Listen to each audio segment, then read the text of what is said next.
Beep, boop, bop, boop, beep, robots, part 2. Here we are, folks.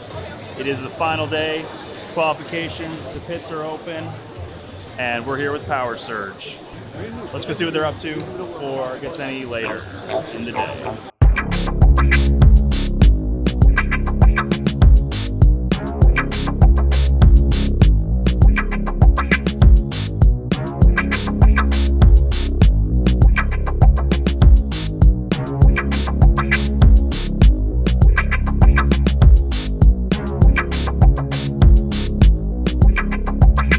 So there's about 40 teams here at Hartford, and each team comes in, they have a 10x10 pit, and every once in a while they go out and they compete with two other teams in a 3v3 style competition.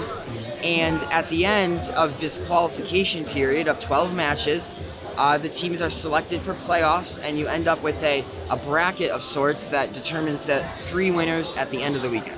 So we've competed in 9 matches thus far, and we have 3 matches left. And after that, we will kind of go to the period called Alliance Selection, where the top 8 teams pick 2 other teams to work with them to try to score the most and win the playoff bracket.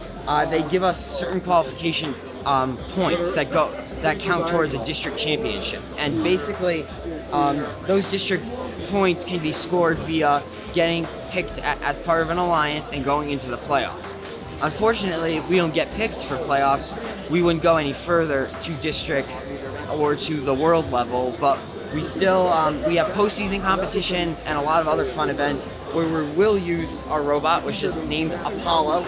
We will use Apollo in postseason events. We'll build upon it for more education and more learning purposes and for other students to get a chance to drive it, but unfortunately, today might be the last day of official competition for Apollo. So we made a lot of changes since the first process. We finished the robot for Waterbury, and it actually had a much more complex claw system here, and the arm system was a lot heavier. It weighed about 6 pounds higher up here because the claw had the ability to rotate on a swivel here. But what we did is we decided that this was too heavy, it was too cumbersome, and it didn't work out quite well at our first competition 3 weeks ago. So we went back and made some changes, and we ended up with a simpler design that still incorporated the idea of a bike cable to close the claw, yet it saved us 6 pounds on the top of the robot. And that saved weight allowed us to drive more smoothly and drive faster without the risk of tipping over. How do you think you guys are going to do today? Based on who we are paired up with and how we've been scoring, we should be able to get it to about hopefully rank 27 by the end of it all. And based on just how we've been scoring, that should make us a good candidate for an alliance. I'm feeling good. We got off to a little rough start the first couple of matches. We had a mechanical failure with our shoulder, and that set us behind a little bit, but I'm really feeling good about our ability to score. That the ability to pick up and place cones is the most important part of this competition, and we are able to score a game piece in under 25 seconds. So that really gives us the ability to be competitive with the top teams, even though we haven't had the best of luck so far. We're really looking to make an impact and be noticed for alliance selection so we can be on an alliance and make it to the next round. What are we doing today? Okay, probably. As long as nothing breaks, I think we'll be fine. I think we're going to be doing really good. Yeah? Yeah. Feeling confident? Yeah, I'm really feeling confident. I think we're going to do good today because we have a good team in our next round. I think we're going to do great.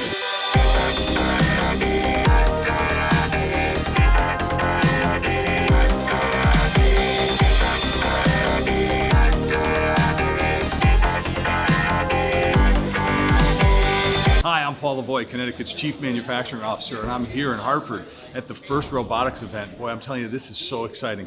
Very exciting for me to see the kids here, the projects that they're working on, the skills that they're learning. You know, and manufacturing in the state of Connecticut needs these kids to continue along with the FIRST Robotics program. We need them to continue to get the skills that they're getting because we have jobs here for them in the state, and we want to make sure that they stay here right in Connecticut. But it's certainly exciting to be here, exciting to walk through the pits, see everybody that's participating, talk to the kids. The energy, the excitement, the enthusiasm, it's contagious. So companies, you can get involved by working with these kids, giving them internships, sponsoring some of their teams, right? Getting them to get some real work experience in your firms. And the state of Connecticut has an internship program from the Office of Manufacturing that will hook you up with some of these students to be able to give them internship opportunities so that you can hire them when they're right out of college, having trained them for a couple of summers. So it really is important for industry to engage with FIRST Robotics and get these kids the real world experience they need so that when they get out of school, they can come and they can take some jobs and do some great work for people in Connecticut. Right, submarines made here in Connecticut in Groton, helicopters made at Sikorsky. So when you go off to go to college, come back because we have an internship for you here in the state of Connecticut. And then when you graduate, come back to Connecticut because we have a job here, an Industry 4.0 robotics job for you, making some of the coolest things in the country right here in the state of Connecticut. So good luck in the competition today. Enjoy. Very excited to be here, and my best to all of the teams. Then, favorite part of the day, it's lunchtime! Yeah! Go! Yeah! Excited teams, please come bring the robots onto the field, enable them, and get ready for match number 1.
How'd you do?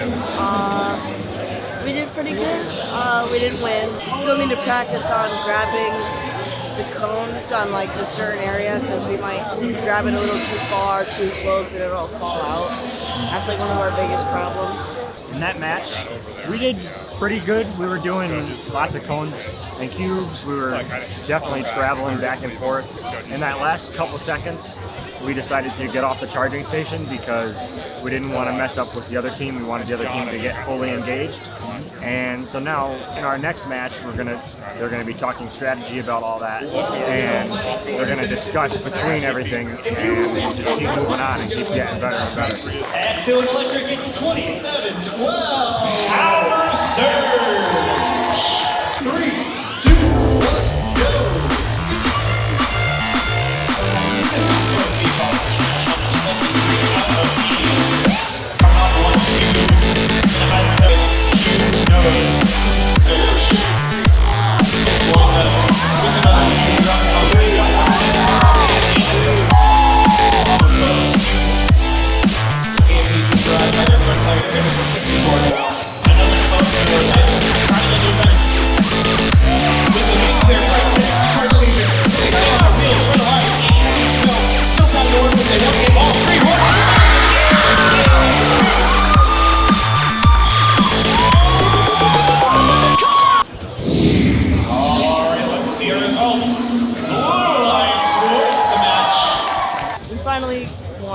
Yeah. For once. How's that feel?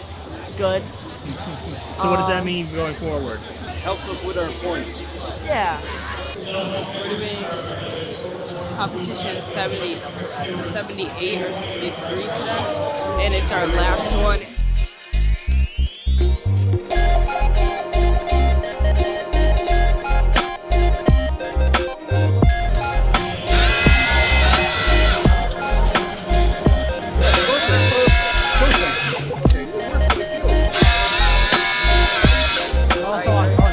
That's not coming off.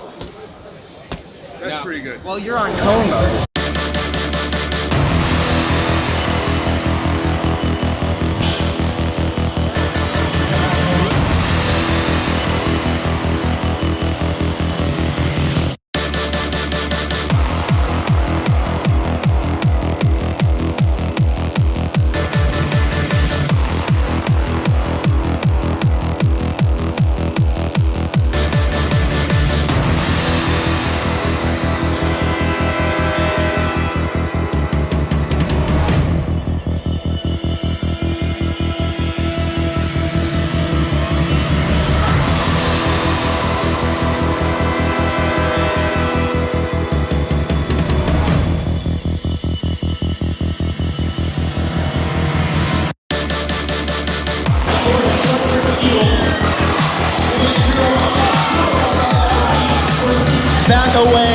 and they'll leave it at 2 with a pair of robots parked in their communities. Select any available team that hasn't declined an invitation.